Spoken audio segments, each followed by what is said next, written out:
From the letter to the Hebrews. Brothers and sisters, God is not unjust so as to overlook your work and the love you have demonstrated for his name by having served and continuing to serve the holy ones. We earnestly desire each of you to demonstrate the same eagerness for the fulfillment of hope until the end, so that you may not become sluggish, but imitators of those who through faith and patience are inheriting the promises. When God made the promise to Abraham, since he had no one greater by whom to swear, he swore by himself and said, I will indeed bless you and multiply you. And so after patient waiting, Abraham obtained the promise. Now men swear by someone greater than themselves. For them, an oath serves as a guarantee and puts an end to all argument. So when God wanted to give the heirs of his promise an even clearer demonstration of the immutability of his purpose, he intervened with an oath so that by two immutable things in which it was impossible for God to lie, we who have taken refuge might be strongly encouraged to hold fast to the hope that lies before us.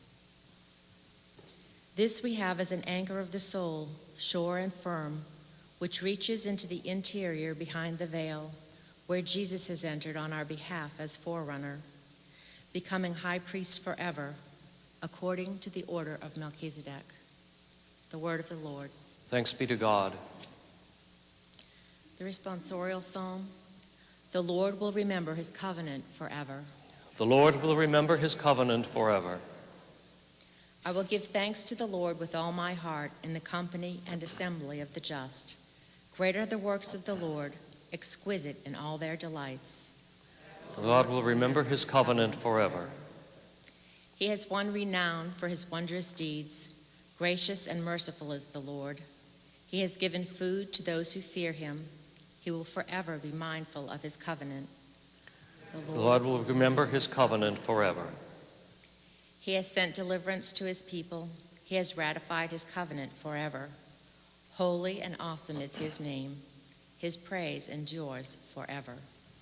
The Lord will remember his covenant forever. The Lord be with you. A reading from the Holy Gospel according to St. Mark.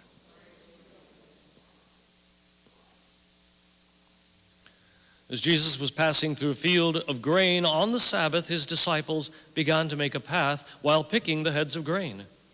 With this, the Pharisees said to him, Look, why are they doing what is unlawful on the Sabbath? He said to them, Have you never read what David did when he was in need and he and his companions were hungry? How he went into the house of God when Abiathar was high priest and ate the bread of offering that only priests could lawfully eat and shared it with his companions.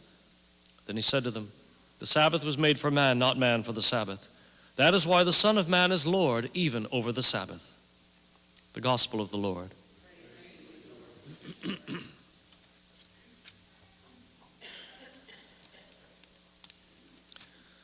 One quick observation of iconography. You may or may not be familiar with seeing a cross, an anchor, and a heart, which are emblematic representations of faith, hope, and love, right?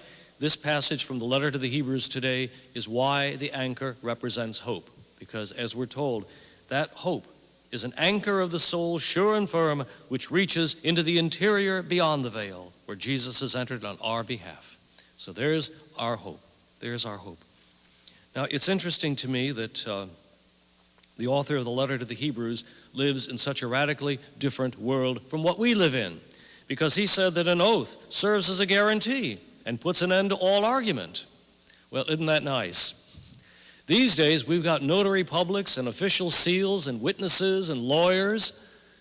We don't have a sense of our word in the same kind of way. It's interesting. In one of the pivotal and ending scenes of A Man for All Seasons, Moore's in the tower, and his family are there begging him to come out. That's why they're allowed to visit. And Meg, his daughter, says, Father, you've always told us that God more regards the thoughts of the heart than the words of the lips.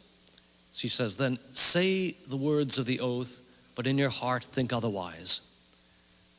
And Moore says, but what is an oath other than words we say to God? And Moore says, when a man takes an oath, he's holding his own self in his own hands like water. And if he opens his fingers then, he shan't ever hope to find himself. And he says, some men are capable of this, but I'd be loath to think your father one of them. Moore had a word, and it's interesting that because he would not take a false oath, he is put to death by Richard Rich, who perjures himself, in other words, taking a false oath. Taking a false oath. These were people who either one had a word and the other one didn't. But the word we get today is the eternal word, Jesus Christ. This is the word that God gives us that is absolutely immutable. It puts an end to all argument. He's the Lord of the Sabbath. He's our Lord, and we celebrate in this Eucharist the promise that he says, I will put an end to all of this. I am the absolute yes. St. Paul will tell us that in 2 Corinthians. Jesus is the yes, the final yes of God to all our needs and all our promises. So thanks be to God for that word which is absolutely immutable and which puts an end to all argument. Let us stand and pray.